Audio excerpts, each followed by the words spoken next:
নমস্কার। আজকে যে বিষয়টা নিয়ে আলোচনা করব যে, আমাদের সমাজে কিছু মানুষ মনে করে বা অনেকেই মনে করে যে, কোনো মানুষ যদি অ্যাস্ট্রোলজারের কাছে যায়, তাহলে সেই মানুষটা নিশ্চয়ই ভীতু, কাপুরুষ। সে ভয় পেয়েছে বলেই অ্যাস্ট্রোলজারের কাছে গেছে। তো তাদের উদ্দেশ্যে আমি এটা বলে রাখি যে, ভয় তো প্রতিটা মানুষই পায়। সেটা সব রকম ভয়ই হতে পারে। ভয় আছে বলেই আমরা সাবধান হই। ভয় যদি না থাকতো আমরা কি কেউ সাবধান হতাম? এই যে ধরুন, আপনি রাস্তায় যাচ্ছেন। তো রাস্তায় আপনি চারিদিকে তাকিয়ে কেন যান? যাতে কেউ আপনাকে অ্যাক্সিডেন্ট করে দিতে না পারে। এটা কিন্তু এক প্রকার ভয়। আপনি আপনার ছেলেমেয়েকে ভালো স্কুলে পড়াবেন, যাতে তার ভবিষ্যৎটা সুন্দর হয়। যাতে তার ভবিষ্যৎ খারাপ না হয়, এই কারণেই তো আপনি পড়ান আপনার ছেলেমেয়েকে ভালো স্কুলে। তো এটাও তো এক প্রকার ভয়। আপনাকে যখন কেউ টাকা-পয়সা দেয়, সেই টাকা-পয়সা কিন্তু আপনি গুণে দেখেন, তারপরে নেন। কেন দেখেন? যদি কেউ কম দিয়ে দেয়, এটাও এক প্রকার ভয়। আমরা পায়ে জুতো কেন পরি? পায়ে যাতে আঘাত না লাগে, এটাও এক প্রকার ভয়। অর্থাৎ ভয় কিন্তু আছে বলেই আমরা সাবধান হই।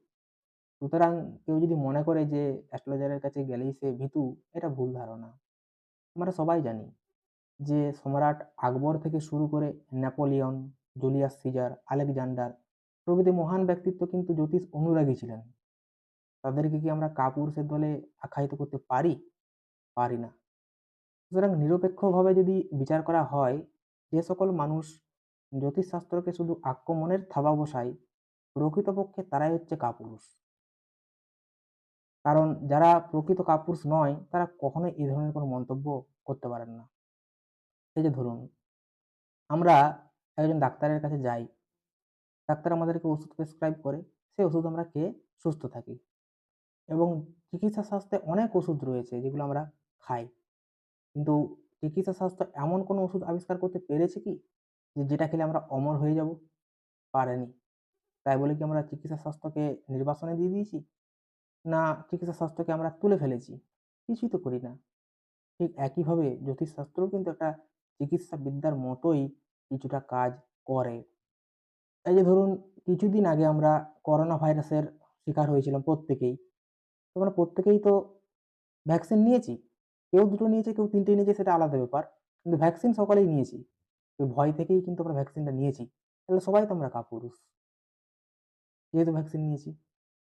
আবার চিকিৎসা স্বাস্থ্য আমাদের দেহকে সমস্ত রকম রোগ থেকে কিন্তু নিরসন করে ঠিকই। কিন্তু জ্যোতিষশাস্ত্রের যে চিকিৎসাবিদ্যা, সেটা একটু অন্যরকম। জ্যোতিষশাস্ত্র আমাদের দেহ, মন এবং আত্মা, এই ৩ টেকেই কিন্তু কিছু না কিছু চিকিৎসায়িত করে।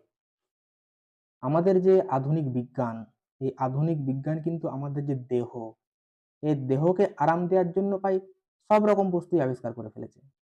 এই যে ধরুন, আমরা আগে পায়ে হেঁটে এক জায়গা থেকে এক জায়গায় যেতাম। এখন বাইক এসে গেছে। আমরা কেউ হেঁটে যাই, বাইকে যাই। আমাদের দেহ আরাম পাচ্ছে। আমরা খুব ভালো বিছানাতে ঘুমোই, আবার কারুর আবার খুব ভালো গদি ছাড়া ঘুম হয় না। তো এটা এক প্রকার আরাম। অর্থাৎ আমাদের দেহকে আরাম দেয়ার মতো বিজ্ঞান সমস্ত প্রকার জিনিসই কিন্তু সেটা আবিষ্কার করেছে। কিন্তু আমাদের যে ধরুন মন এবং আত্মা, এই মন এবং আত্মাকে আরাম দেওয়ার মতো জিনিস এখনো পর্যন্ত বিজ্ঞান আবিষ্কার করতে পারেনি। তো এই মন এবং আত্মাকে যদি কেউ সেইভাবে আরাম দিতে পারে, সেটা একমাত্র জ্যোতিষশাস্ত্রই পারে। অর্থাৎ জ্যোতিষশাস্ত্রের গুরুত্ব অপরিসীম। জ্যোতিষশাস্ত্রের মাধ্যমেই একজনকে তার অতীত, বর্তমান এবং ভবিষ্যৎ সম্পর্কে কিছুটা অবগত করা যায় এবং তাকে ভবিষ্যতে কিছুটা সাবধান হতে বলা যায়। কারণ দেখুন, বিজ্ঞান অবশ্যই গুরুত্বপূর্ণ। বিজ্ঞান শুধুমাত্র আমাদের যে বাস্তব জিনিস, সে বাস্তব জিনিসকে নিয়ে আলোচনা করে এবং দর্শন আলোচনা করে অবাস্তব জিনিসকে নিয়ে। এবং এই জ্যোতিষশাস্ত্র এই যে বাস্তব এবং অবাস্তবের মধ্যে একটা সংযোগ সেতু হিসেবে কাজ করে। অর্থাৎ জ্যোতিষশাস্ত্র একটি অত্যন্ত গুরুত্বপূর্ণ শাস্ত্র। যদি এর সঠিক প্রয়োগ করা হয়, তাহলে অবশ্যই মানুষটা কিছুটা হলেও উপকারে তার আসবে। এ বিষয়ে কোনো সন্দেহ নেই। তো আশা করছি আপনাদের ভিডিওটা ভালো লেগেছে। যদি কারোর ভিডিওটা ভালো লেগে থাকে, অবশ্যই লাইক, কমেন্ট করবেন এবং আপনাদের নিজস্ব মতামত অবশ্যই কমেন্ট সেকশনে এসে জানাবেন। যদি কারোর ভালো লাগে, সেও অবশ্যই জানাবেন। যদি কারোর ভিডিওটা খারাপ লাগে, অবশ্যই সেও এসে জানাবেন। কারণ মত প্রকাশের অধিকার সকলের থাকা উচিত।